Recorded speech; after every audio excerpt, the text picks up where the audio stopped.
Hello again, folks.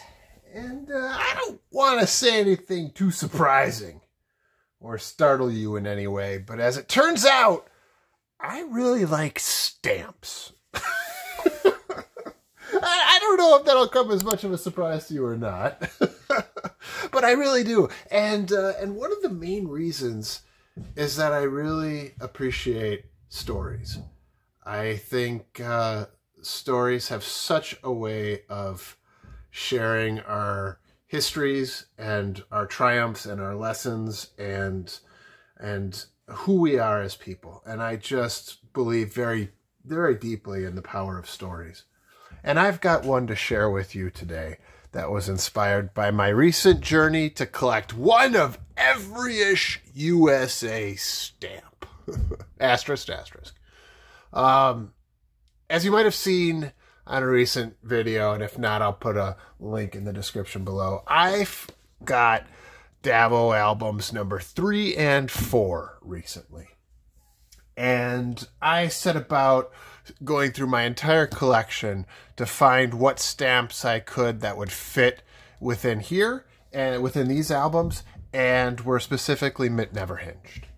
And so I started off with a box that that's been sitting on my shelf for quite some time. So I'm going to clarify a little bit about this journey I'm on. When I started my quest, I mentioned that I was going to use all of the stamps that I had at my disposal in the house at that moment as part of my journey. This might be a little bit of an asterisk. Maybe you'll think I'm cheating, I don't know. But I wasn't about ready to just buy again stamps I already had. And that includes this box. So this box I bought many months ago as at my Stamp Shop's monthly auction. And I got it because it was such a good deal. And I was like, you know, at some point I'll figure out what I want to do with it. I paid $115 for this box, and I really think I got a great deal. And what I didn't do was I didn't go through all of these. I just kind of put them on the shelf and waited for the right moment to go through them. And I have decided that that moment has arrived.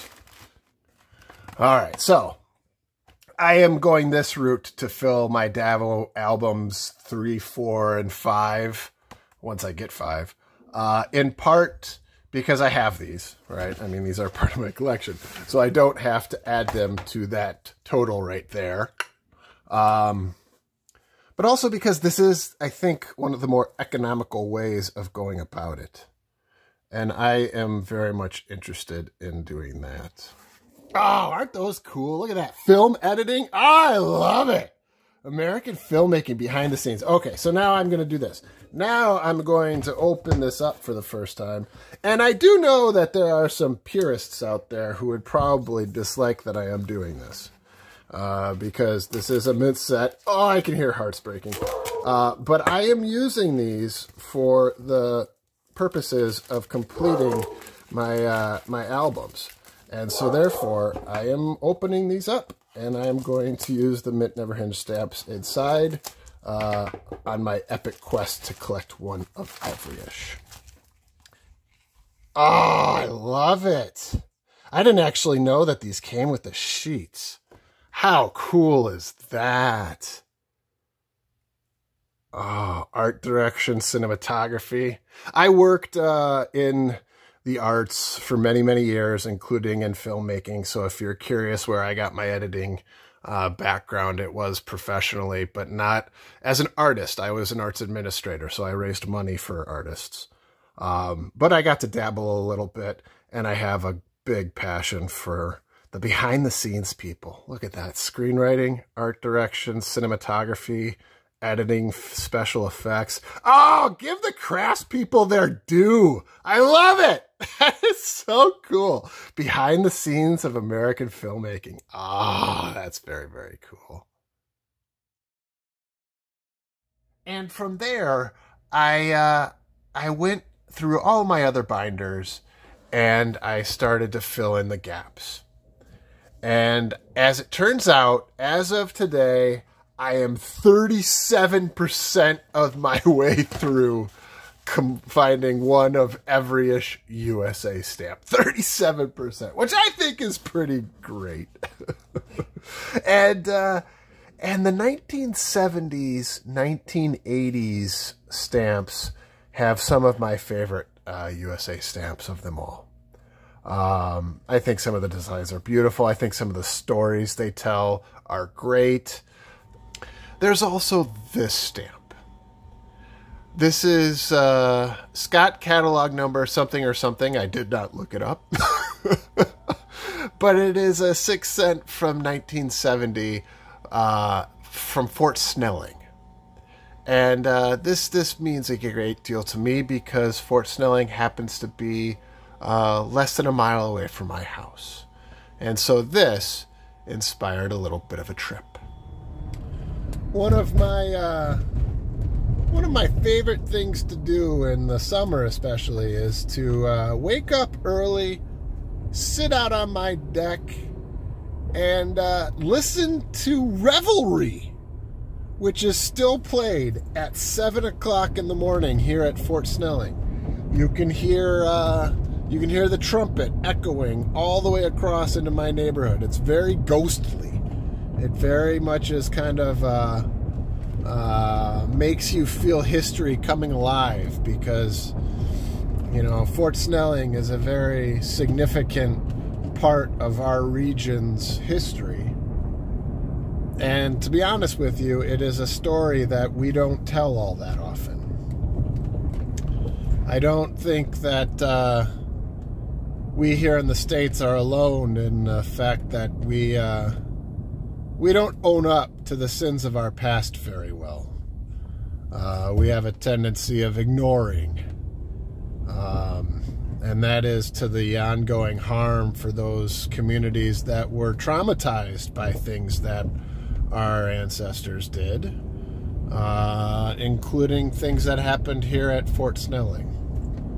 So Fort Snelling played a significant role in the settling of the West, the westward expansion, since it's located at a very strategic point right on the banks of the Mississippi and the confluence of the Mississippi and the Minnesota rivers, which happens to be the ancestral birthplace of the Sioux people.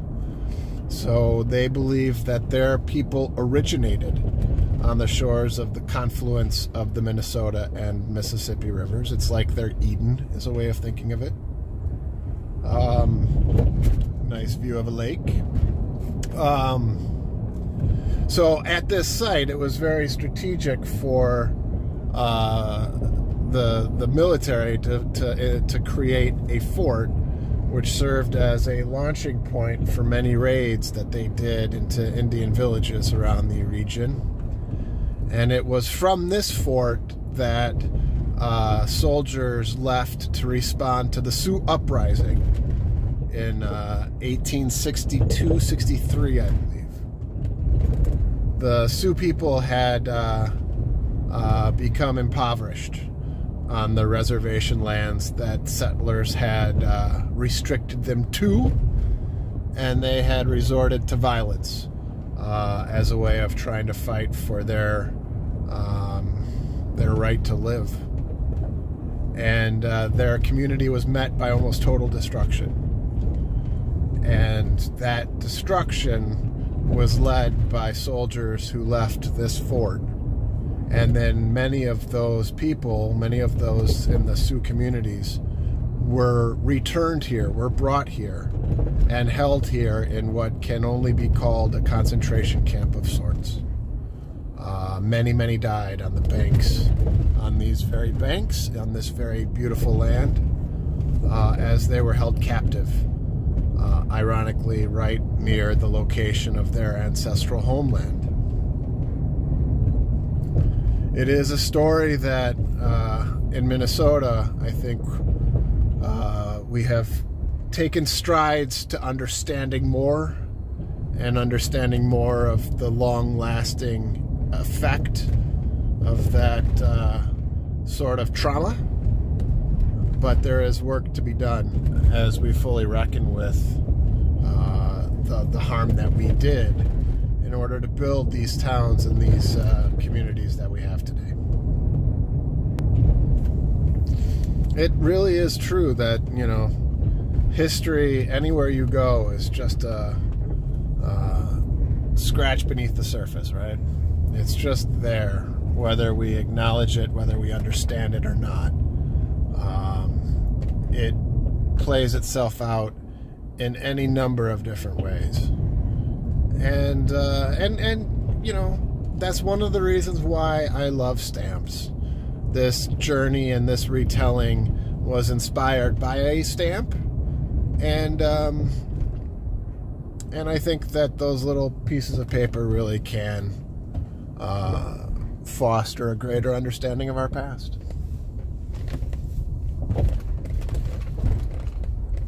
And, of course, the hope being that with greater understanding comes the ability to not repeat the mistakes of our past.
This one is far less full, and a lot of joy remains on my journey.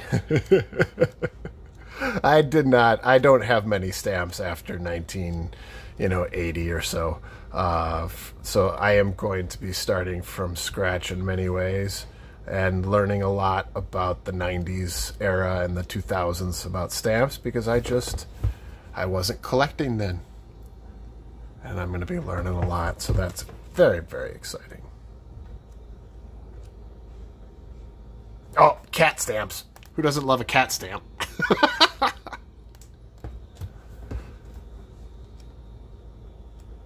Ah, trains. I am working on a topical collection of train stamps. I'm leaving the ones I need in here because I'm trying to complete the USA collection, but I am also working on a topical collection of trains. Ah, I love stamps so much. Lots to look forward to. Hunting and finding my way to completing this. This one I found on a stamp hunt with Junior. And so every time I see these, I will remember that trip with him to Wisconsin. I love those.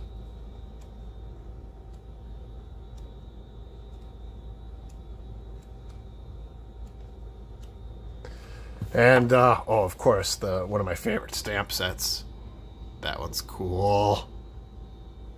Benefiting mankind. Understanding the sun. Very All right, my friends, thank you for joining me on an update on my quest to collect one of every-ish USA stamp. If you enjoyed the video, please do like it and subscribe to the channel. It means a great deal to me. Until next time, take care.